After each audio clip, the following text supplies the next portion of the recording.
এই অন্তর্বর্তীকালীন সরকার শুধু অবৈধ না, সরকার গঠনে জড়িত প্রত্যেক ব্যক্তি এবং যারা এই সরকারের অংশ হয়েছে তারা সবাই দেশদ্রোহিতার অপরাধ করছে। তো এখন আওয়ামী লীগকে তারা নিষিদ্ধ করতে চায়। আমি তাদেরকে এখানে একটা কথা বলি, এটা করতে যে আপনারা ধরা খাবেন। তাদের হাতের পুতুল 6 জন সমন্বয়ক সার্জিস, নাহিদ, আসিফ, আস্তাদ আব্দুল্লাহ, 6 জন যে মেন সমন্বয়ক তাদের হাতের পুতুল। তাহলে সেই সরকার আর এই সরকারের মধ্যে পার্থক্য কি?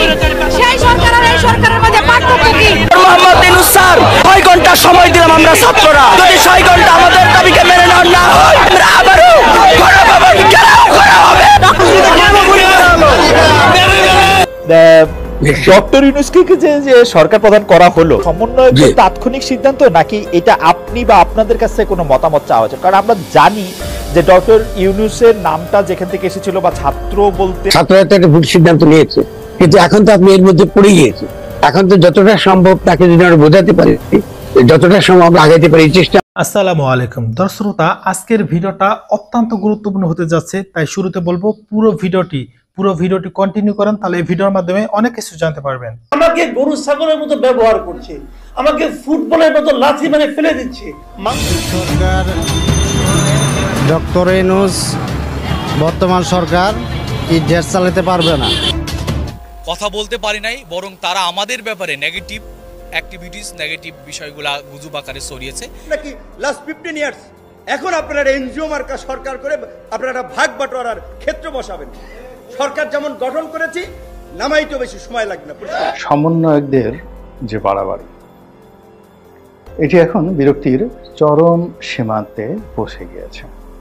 আমরা যারা সাধারণ আমজনতা, তাদের হাতের পুতুল 6 জন সমন্বয়ক সার্জিস, নাহিদ, আসিফ, আস্তাদ আব্দুল্লাহ, 6 জন যে মেন সমন্বয়ক তাদের হাতের পুতুল। তাহলে সেই সরকার আর এই সরকারের মধ্যে পার্থক্য কি? সেই সরকার আর এই সরকারের মধ্যে পার্থক্য কি? মোহাম্মদ ইউনূস স্যার 6 ঘন্টা সময় দিলাম আমরা ছাত্ররা, যদি 6 ঘন্টা আমাদের দাবিকে মেনে নেওয়া না হয় আমরা আবারও গণভবন ঘেরাও করা হবে।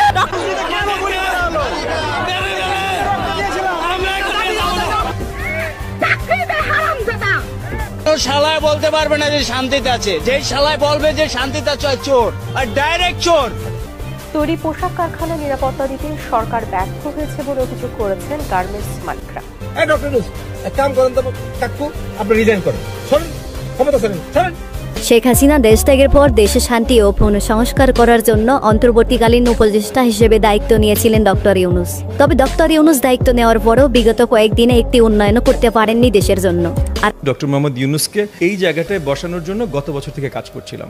তাকে যদি সরকার সহযোগিতা করেন, পদ্মা ব্রিজ বানানোর যে তহবিল, এই তহবিলও উনি পুরোপুরি চেষ্টা করবেন সহযোগিতা করতে। বাট আমার বাবার বিরুদ্ধে অনেক ধরনের মামলা দায়ের বা এই ধরনের জিনিসপত্র করা হয়, উনাকে সরকার কোনো সহযোগিতা করে নাই। এত সংগ্রাম, এত জীবনদান, এত আন্দোলনের পরে আমরা কি আওয়ামী লীগ যে অবস্থায় বাংলাদেশকে বিরাজনীতিকরণের দিকে নিয়ে গিয়েছিল, তার চেয়েও বড় স্বৈর শাসককে কি আমরা এনে ক্ষমতায় বসিয়েছি? অতএব এটাও জনগণ মানে না। আমার বিশ্বাস যে ছাত্র জনতা, বাংলাদেশের জনগণ ওনাকে প্রত্যাখ্যান করেছে। ওনার উচিত হবে দ্রুততম সময়ে পদত্যাগ করে চলে যাওয়া, কারণ ওনাকে কেউ ভোটে দিয়ে ক্ষমতায় বসায় নয়, ওনাকে একটা অন্তর্বর্তীকালীন। দর্শক, ডক্টর মোহাম্মদ ইউনূস অবৈধ সরকার সেটা প্রমাণ করার চেষ্টা করলেন খালিদ মহিউদ্দিন। তার কথা যখন কথার প্রেক্ষিতে কথা আসলো এবং তাকে জিজ্ঞাসাবাদ করলো, ঠিক এইরকম একটি নতুন চাঞ্চল্যকর তথ্য উঠে আসলো। কিভাবে তিনি অবৈধ সরকার সেটা ব্যাখ্যা করলেন, চলুন আমরা সেই ভিডিওটি দেখবো। তাই না টেনে সম্পূর্ণ ভিডিওটি আপনাদেরকে দেখতে হবে, বিষয়টা জানতে হলে চলুন আমরা ভিডিওটি দেখি, তারপর আপনারা কমেন্ট করতে থাকুন। চলুন ভিডিওটি দেখে নিন। সিরিয়াস অবজারভেশন আছে এবং অত্যন্ত গুরুত্বপূর্ণ আপনার কিছু বক্তব্য আছে যে এই সরকারের বৈধতা নিয়ে। এবং সরকারের বৈধতার প্রশ্ন তো আসলে গুরুত্বপূর্ণ, এটাকে তো আপনি এড়িয়ে যেতে পারেন। এতটা দিন চলে গেল, আপনি একটা অবৈধ সরকারে আসেন, এটা কি ঠিক? এটা তো ঠিক না। কিন্তু ফরদ ভাই, আপনার কাছে মনে হয় না যে আপনি যে এই সরকারকে অবৈধ বলছেন সেটা তো আসলে একটা সাংবিধানিক কাঠামো মাথায় রেখে অবৈধ বলছেন, তাই না? আপনি যে সংবিধানে অন্তর্বর্তী উপদেষ্টা সরকার নামক কিছু নাই, আপনার সংবিধানে তো নাই, তাহলে আপনার বৈধতার ভিত্তি কি? 106 সুপ্রিম কোর্ট আমাকে বলছে না, সুপ্রিম কোর্ট মতামত দিতে পারে, এই দ্বারা এটাকে বৈধ করতে পারে। কারণ সংবিধানের মধ্যে এরকম কিছু নাই যাতে আপনি এরকম একটা সরকার আপনি গঠন করতে পারেন। সুপ্রিম কোর্টও তো অলরেডি গণঅভ্যুত্থানের পরে অবৈধ হয়ে যায়, ফলে আপনি কিন্তু নিজেকে জোর করে বৈধতা প্রমাণ করলে হয় না। সুপ্রিম কোর্ট 106 অনুযায়ী মতামত দিতে পারে, এটা আমি লিখেছি, সে মতামত দিতে পারে, কিন্তু এটা বৈধতা তৈরি করে। আপনি একটা মতামত দিতে পারেন, কি মতামত দিয়েছে আপনি চুপুর কাছে আপনি শপথ নেবেন, কিন্তু সরকার এটা সুপ্রিম কোর্টের কাছে এরকম কোনো যে যখন কেউ গেছে এরকম কোনো ইয়ে নিয়ে আপনি রিট নিয়ে সুপ্রিম কোর্টে গ্রহণ করে নাই, আপনি গায়ের জোরে আছেন ক্ষমতা, এটাই মিন। কিন্তু কিন্তু কিন্তু ফরদ ভাই, যেরকম একটা মানে আপনাকে ধার করেই বলি যে এই গণ অভ্যুত্থানই তো ওনার জন্য রায়, এটা তো আর সুপ্রিম কোর্ট, সংবিধান আর কোনো কিছু চুপ্পু কোনো কিছু তো ওনার জন্য লাগে না। এটা উত্তর দেয় রায়, তা সুপ্রিম কোর্ট আপনার জন অভ্যুত্থান রায় হলে তাকে জনগণের অভিপ্রায়ের প্রতিনিধি হিসেবে তার ক্ষমতা নেওয়া উচিত ছিল, এবং তার উচিত ছিল সংবিধানকে বাতিল করে দেন। আমি বারবার বলেছি সংবিধানকে বাতিল করে দিয়ে তিনি এই যে আপনার অন্তর্বর্তী সরকার প্রধান হিসেবে তিনি ঘোষণা করবেন, এবং তার প্রধান দায়িত্ব হলো যে একটা গঠনতন্ত্র প্রণয়ন করা, এটাই হলো তার প্রধান দায়। ফলে এই দায়টা তিনি পালন করেন নাই, এই দায়িত্ব তিনি পালন না করে তিনি সংবিধানের অধীনে তিনি নিজেকে ঢুকে দিয়ে তিনি স্বভাবতই শেখ হাসিনার সংবিধানের অধীনে তিনি এসছেন। এখন তিনি কি করে কমিশন করেন আর সংবিধান সংশোধন করেন? তিনি তো শপথ নিয়েছেন যে সংবিধান তিনি রক্ষা করবেন, যিনি শপথ নিয়েছেন সংবিধান রক্ষা করবেন তিনি কি করে আবার এখন সংবিধান কি বলে বিভিন্ন রকম কমিশন করে সংবিধান সংস্কার করবেন কিসের ভিত্তিতে? এটা তো কোনো বৈধ ভিত্তি না। ফলে আপনি তো এইভাবে তো জোড়াতালি দিয়ে নাচতে চলে না। মানে ফরদ ভাই, সংস্কারই তো রক্ষা। আমরা যখন একটা বিল্ডিং এর সংস্কার করি তখন তো এটা রক্ষা করতেই সংস্কার করি।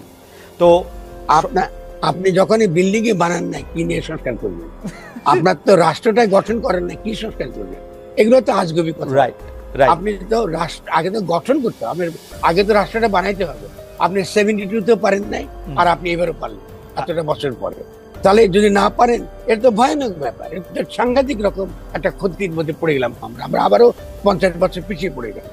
তাহলে এই গণঅভ্যুত্থানের মধ্যে দিয়ে তো আমরা রাষ্ট্র গঠন করার কাজটা আমাদের করা উচিত ছিল, এটাই আমি বলছি। এত কিছু আপনার কাছে, আপনিও সেটা বারবার পরিষ্কার করেছেন, বলেছেন, লিখেছেন, ইন্টারভিউ দিয়েছেন যে সংবিধানটা এটার ক্ষেত্রে একটা বড় বাধা। আমাদের একটা অন্য প্রশ্ন ছিল ফরদ ভাই, ডক্টর ইউনূসকে যে সরকার প্রধান করা হলো, সমন্বয়কের তাৎক্ষণিক সিদ্ধান্ত নাকি এটা আপনি বা আপনাদের কাছে কোনো মতামত চাওয়া হয়েছে? কারণ আমরা জানি যে ডক্টর ইউনূসের নামটা যেখান থেকে এসেছিল, বা ছাত্র বলতে আমরা যাদেরকে বুঝি বৈষম্য বিরোধী ছাত্র আন্দোলনকারী, তারা শুধু আপনার বই পড়ে না, তাদের সাথে আপনার যোগাযোগ ছিল, তারা আপনার পরামর্শ নিয়েছে, মেনেছে, করেছে। সো এই নামটা কি আপনাদের কাছ থেকে এসছে না ছাত্রদের তাৎক্ষণিক সিদ্ধান্ত আপনার কাছ থেকে? না, এটা আমাদের কাছ থেকে, আমার কাছ থেকে আসে নাই, এটা ছাত্রদের তাৎক্ষণিক সিদ্ধান্ত। এবং আমি এই সিদ্ধান্তকে আমি এটাকে বিরোধিতা করি। না করার একটা বড় কারণ ছিল আমার মনে, না বিরোধিতা করি, এর বড় কারণ ছিল আমার কাছে মনে হয়েছে যে তিনি থাকলে এটা আমাদের জন্য অনেক সুবিধাজনক হবে। কিন্তু তিনি, এবং বিশেষত আন্তর্জাতিক ক্ষেত্রে, কিন্তু তিনি আসার পরে তিনি যা যা করলেন তাতে সভাপতি আমরা অত্যন্ত হতাশ হয়েছে। এবং সম্প্রতি তার যে নিউ ইয়র্ক সফর যেটা তিনি করেছেন, সেটা আমাদেরকে মারাত্মকভাবে হতাশ করেছে। ফলে এটা আমরা তো সিদ্ধান্ত তো ভুল নিতেই পারি, ছাত্ররা তো একটা ভুল সিদ্ধান্ত নিয়েছে, কিন্তু এখন তো আপনি এর মধ্যে পড়ে গিয়েছে। এখন তো যতটা সম্ভব তাকে যদি আমরা বোঝাতে পারি, যতটা সম্ভব আমরা আগাইতে পারি, এই চেষ্টা আমাদের করতে হবে। কিন্তু প্রথমত, এবং শুধু তাই নয়, তিনি যে বক্তৃতা দিয়েছেন জাতিসংঘে, সেখানে তিনি তার যে আদর্শ, যাদের 3-0 এটা তিনি প্রচার করছেন। তো এটা তো রাষ্ট্রের আদর্শ না, এটা তো বাংলাদেশে আমরা সেই সিদ্ধান্তগুলো নেই। আর দ্বিতীয়ত তিনি জাতিসংঘে দেখা করেছেন বাইডেন, তিনি তো মার্কিন যুক্তরাষ্ট্র। আপনারা পুরো ভিডিও ক্লিপটি দেখলেন। পুরো ভিডিও জুড়ে যদি আপনাদের কোনো মন্তব্য বা অভিযোগ থেকে থাকে কমেন্ট বক্সে লিখে জানাতে পারেন। আপনারা দেখতে পারলেন পুরো ভিডিওটি। এই যে দেখেন, যে সমস্ত বিষয়গুলো বর্তমানে ঘটে যাচ্ছে, এগুলো আসলেই মর্মান্তিক। তো যাক ভাই, এই সমস্ত ভিডিও নিয়ে আমার কোনো মন্তব্য নেই। আপনাদের যদি কোনো মন্তব্য বা অভিযোগ থেকে থাকে কমেন্ট বক্সে লিখে জানাবেন। আর পরবর্তীতে মানে কোন রিলেটেড ভিডিও চান সেটাও আমাদের কমেন্ট বক্সে লিখে জানাতে পারেন। আল্লাহ হাফেজ। আর যখন ঘুমানোর জন্য শয়ন করিবে তখন 33 বার সুবহানাল্লাহ, 33 বার আলহামদুলিল্লাহ এবং 34 বার আল্লাহু আকবার পাঠ করিও। আসসালামু আলাইকুম ওয়া রাহমাতুল্লাহি ওয়া বারাকাতুহু। হযরত ফাতিমা রাদিয়াল্লাহু তাআলা আনহা এর তাসবিহাত। হযরত আলী রাদিয়াল্লাহু তাআলা আনহা তাহার এক শাগির্দকে বলিলেন, আমি তোমাকে আমার নিজের এবং হুজুর সাল্লাল্লাহু আলাইহি ওয়াসাল্লামের সর্বাধিক প্রিয়তমা কন্যা হযরত ফাতিমা রাদিয়াল্লাহু তাআলা আনহা এর ঘটনা শোনাইব কি? শাগির্দ বলিল, অবশ্যই শোনান। তিনি বলিলেন, সে নিজ হাতে জাতা ঘুরাইত, যাহার ফলে হাতে দাগ পড়িয়া গিয়াছিল, এবং নিজে পানি ভরা মস্ক বহন করিয়া আনিত, যাহার ফলে বুকে মস্কের রশির দাগ পড়িয়া গিয়াছিল, এবং ঘরের ঝাড়ু ইত্যাদিও নিজেই দিত, যাহার ফলে সমস্ত কাপড় চোপড় ময়লাযুক্ত থাকিত। একবার হুজুর সাল্লাল্লাহু আলাইহি সাল্লামের নিকট কিছু গোলাম বাদী আসিল। আমি ফাতেমা রাদিয়াল্লাহু তাআলা আনহাকে বলিলাম, তুমিও যাইয়া হুজুর সাল্লাল্লাহু আলাইহি সাল্লামের নিকট হইতে একজন খাদেমা চাহিয়া লও, যাহাতে তোমার কিছুটা সাহায্য হয়। সে হুজুর সাল্লাল্লাহু আলাইহি সাল্লামের খেদমতে হাজির হইল। সেখানে লোকের সমাগম ছিল, আর সে স্বভাবগত অনেক বেশি লাজুক ছিল। সকলের সম্মুখে পিতার নিকটও চাহিতে লজ্জাবোধ করিল এবং ফিরিয়া আসিল। পরদিন হুজুর সাল্লাল্লাহু আলাইহি সাল্লাম স্বয়ং তাশরিফ আনিলেন এবং জিজ্ঞাসা করিলেন, ফাতেমা, তুমি গতকাল কি কাজের জন্য গিয়াছিলে? সে লজ্জায় চুপ রহিল। আমি আরজ করিলাম, ইয়া রাসূলুল্লাহ, তাহার অবস্থা এই যে জাতা ঘোরানোর কারণে হাতে দাগ পড়িয়া গিয়াছে, পানির মস্ক বহন করার কারণে বুকের রশির দাগ পড়িয়া গিয়াছে, সর্বদা কাজকর্ম করিবার কারণে কাপড় চোপড় ময়লাযুক্ত থাকে। আমি গতকাল তাহাকে বলিয়াছিলাম, আপনার কাছে খাদেম আসিয়াছে, তাই সেও একজন চাহিয়া লয়, এই জন্য গিয়াছিল। অপর এক বর্ণনা অনুযায়ী হযরত ফাতেমা রাদিয়াল্লাহু তাআলা আনহা বলিয়াছেন, ইয়া রাসূলুল্লাহ, আমার আর আলীর নিকট একটি মাত্র বিছানা, তাহাও একটি দুম্বার চামড়া। রাত্রে উহা বিছাইয়া শয়ন করি, আর সকালে উহাতেই ঘাস দানা রাখিয়া উটকে খাওয়াই। হুজুর সাল্লাল্লাহু আলাইহি সাল্লাম বলিলেন, মা, ধৈর্য ধারণ কর। হযরত মূসা আলাইহিস সালাম ও তাহার স্ত্রীর নিকট 10 বছর যাবৎ একটি বিছানায় ছিল, আর তাহাও হযরত মূসা আলাইহিস সালামের জুব্বা। রাত্রে উহা বিছাইয়া শয়ন করিতেন।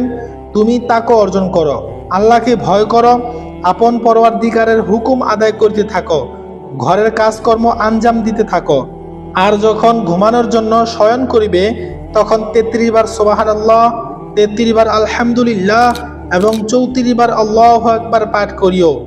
ইহা খাদেম হইতে উত্তম বস্তু। হযরত ফাতেমা রাদিয়াল্লাহু তাআলা আনহা বলিলেন, আমি আল্লাহ ও তার রাসূলের প্রতি সন্তুষ্ট আছি। আবু দাউদ। ফায়দা, অর্থাৎ আল্লাহ ও তাহার রাসূল সাল্লাল্লাহু আলাইহি সাল্লাম আমার ব্যাপারে যাহা পছন্দ করিবেন, উহা আমি খুশির সহিত গ্রহণ করিব। ইহা ছিল দোজাহানের বাদশার কন্যার জীবন। আজ আমাদের কাহারো কাছে যদি 2-4টি পয়সা হইয়া যায়, তবে তাহার গৃহিণী ঘরের কাজকর্ম তো দূরের কথা, নিজের কাজটুকু করিতে পারে না।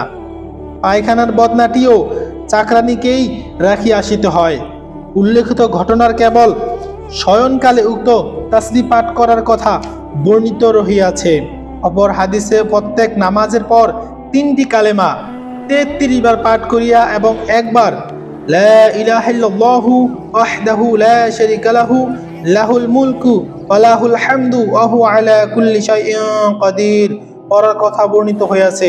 সম্মানিত ভাই এবং বোনেরা, যারা এই ভিডিওটি দেখেছেন এবং হযরত ফাতেমা রাদিয়াল্লাহু তাআলা আনহার এর জীবনের কিছু একটা অংশ আপনাদেরকে শোনানোর চেষ্টা করলাম। যদি ভিডিওটি একটু ভালো লেগে থাকে, ভিডিওটি বেশি থেকে বেশি শেয়ার করে দিবেন। আল্লাহ হাফেজ।